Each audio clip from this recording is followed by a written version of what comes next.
Sometimes in life we set out to do good, but it doesn't work out the way we hoped. And sometimes we do something good and the impact reaches farther than we could have ever imagined. This past week, I went to visit a member of our community who's very ill and currently hospitalized. I drove to Mount Sinai in the Upper East Side, where he's in one of those large hospital rooms with 8 or so beds and a nurse's station inside the room for constant monitoring. The only thing separating the beds from the nurses is a thin curtain. Of course, I brought my Tefillin with me so he'd have the opportunity to do the mitzvah and to say Shema and a prayer. After we spoke for a while, I asked if he was ready to put on Tefillin, and he said, sure, let's do it. Now, he had several machines hooked up to him, including one connecting to his finger. It looked like something that could be temporarily disconnected without causing much harm, so I asked if I could remove it to make space for the Tefillin straps. He agreed, but I didn't want to do it myself. I wasn't familiar with the equipment, and I didn't want to risk doing anything wrong. So I went around the curtain, and I asked the nurses if they could disconnect the wire for a moment so he could put on Tefillin and say a prayer. They were incredibly kind and said, of course. Now, I don't know why I used the word Tefillin. It didn't seem like they know what that word means, but I used the word. One of the nurses came in, gently disconnected the wire, and so we wrapped the Tefillin and we davened together.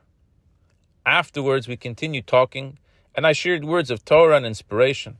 I told them a story about the Rebbe's vision for every Jew around the world to have a spiritual home anywhere they may find themselves. As I was about ready to say goodbye, I wished them a complete and speedy recovery. And just then a nurse came in to check on something, and I said, I'm sure you want to see him better and return home too. She replied, absolutely. And thank you very much for the Dvar Torah. I was listening closely. It was beautiful. Are you a rabbi anywhere? I told her, sure, I'm the rabbi in Chabad of Windsor Terrace. And it turns out that she was Jewish. She knows Chabad well. She used to attend the local Bat Mitzvah club, and her family still has a relationship with their local Chabad rabbi. It hit me just then. Had I been more self-conscious, I might have whispered or been careful not to disturb anyone. But God had other plans.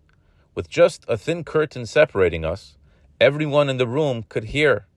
I spoke at a regular volume, and the impact went far beyond what I'd ever expected. As I was leaving, the other nurse walked in and said, Rabbi, maybe you could help me motivate this patient. Wouldn't that be a mitzvah? I said, sure, I'd be happy to do so. And then she asked me for a Yiddish word to try to help her. So I taught her the Yiddish word she was looking for. Turns out she was also Jewish, and she too had been listening to everything I said. So not only did I share words of Torah and inspire her, I was also able now to help her motivate her patient to do something that was needed. I walked out of the hospital so inspired, and I was thinking that this really happens all the time. It's just that usually I never get to know about it. But this time I got to witness it firsthand. The mitzvah of visiting the sick and helping someone connect through tefillin and prayer had a ripple effect that I had never intended. It touched 2 people I would have never even spoken to. This week's Torah portion is Parshas Pinchas.